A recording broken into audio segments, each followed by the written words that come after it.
izinto eziningi ezikhulunywayo zenhlanhla zingamanga thina belaphi bendabuko siqhambe kakhulu amanga okuwukuthi sadlala ngabantu kakhulu umuntu afika kufonele mayiseza kimi uma umuntu esefuna ereturn abuye kimi angisayibambi ifoni yakhe ngithi ngifuna abantu ababeka kanjalo abashawe ngalezo indlela.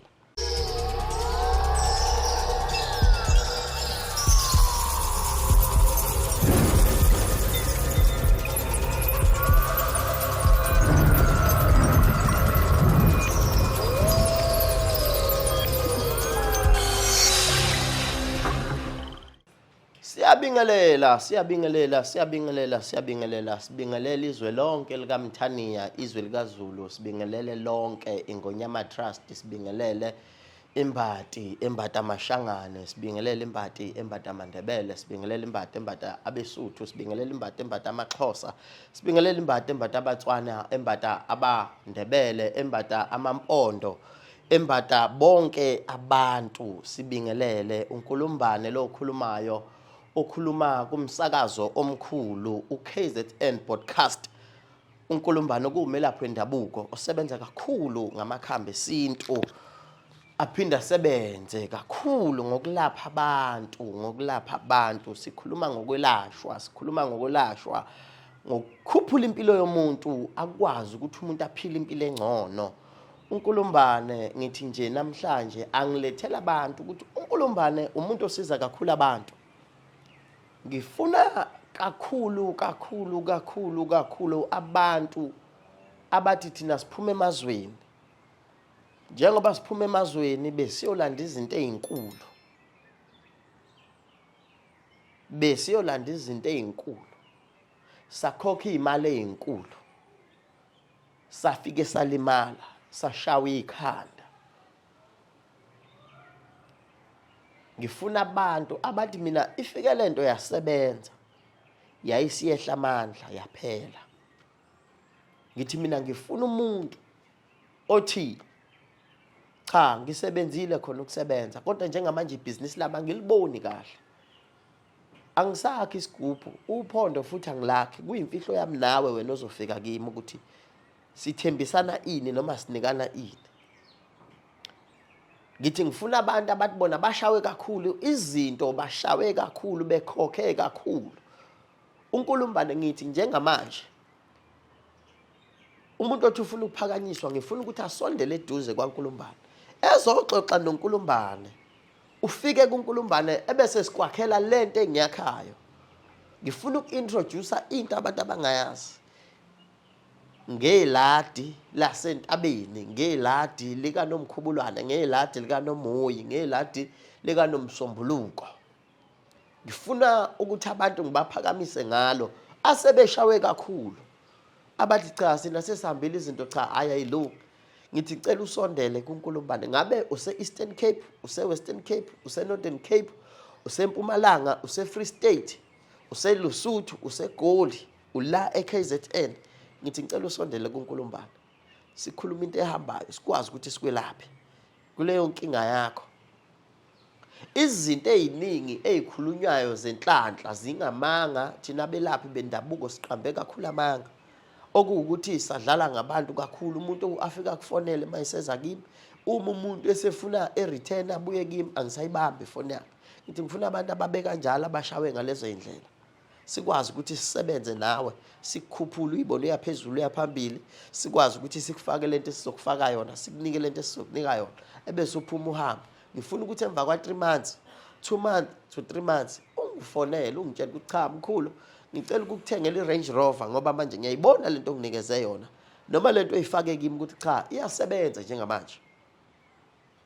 Into engifuna ukuyitshela abantu ukuthi iladi lasentabeni elakhiwa uNkulumbane noma elimiswa uNkulumbane likhulu kakhulu ekuphakamiseni abantu, ngoba lapha nasuke siyokhuluma nezingilozi zomhlaba. Akho silwalo ozofika usibone lapha, akho nkanyamba ozofika uyibone lapha, kodwa umoya esuke sikhuluma nawo usuka umkhulu kakhulu. uNkulumbane usuke ezokulethela into ezokwembatha ozoyizwa ngisho egazini, cha khona into engihamba nayo, uyangizwa, khona into engihamba nayo.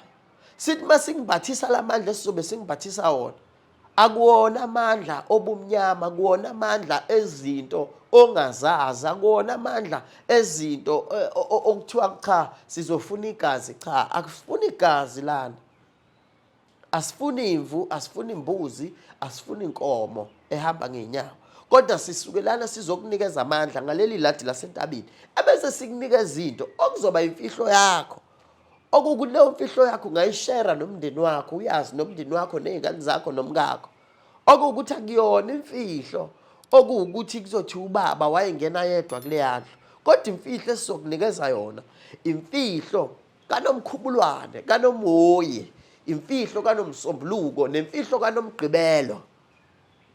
Ngoba leli ladi masilenza akulona iladi silenza nje Monday to Friday to Saturday, cha, yiladi elinosuku lalo. uNkulumbane ngithi mina leli ladi engikhuluma ngalo akulona iladi nje lezayoni noma iladi nje lomthandazo thile, kodwa iladi elisuke lisukumisa umuntu ukuthi akaphakame. Ngabe umuntu othi unesitolo, umuntu othi ngifuna amathenda noma nginawo amathenda kodwa wasangeni ngendlela abekwenzeka ngayo. Inhlanhla yami ngiyayibona ngakhona lapha ecuyeke khona, ngoba kufanele sicacisele abantu ukuthi mawusemkhakheni kulomkhakho kuwe khona icompetition. Njengoba abantu besibuka sibasebenza, khona umuntu ozofika kuNkulumbane ethi Nkulumbane, nyanga yami nginento kanje, manje ngifuna ukugqilaza abantu abasemkhakheni wami ukuthi abangakwazi ukumelana nami. Ebese mina umuntu ngimnikeza lonto ukuthi akagqilaze abanye abasemkhakheni wakhe. Lonto ifika ikhahlameze wena uthi usemathendeni, ngoba njengoba ukuyithenda kuwena wedwa ukuthenda unawo bonawe oza kwenu abakumathenda abazokuphazamisa bacuye inhlanhla yakho, ngoba abantu bafike bethathe izinto, mabethatha izinto bayogqilaza abanye abantu, ubona izinto zakhe ayisahambi kahle, kanti ugqilazwe yinto elandiwe ngesimanga sokuthi kumele kuphakame yena. Ubona umuntu obengasemnyango eseyemsamo, ubona ongasemsamo eseyemnyango, yini indaba? Akahleli phansi osemsamo, akahleli phansi osemnyango, ufuna ukuya emsamo.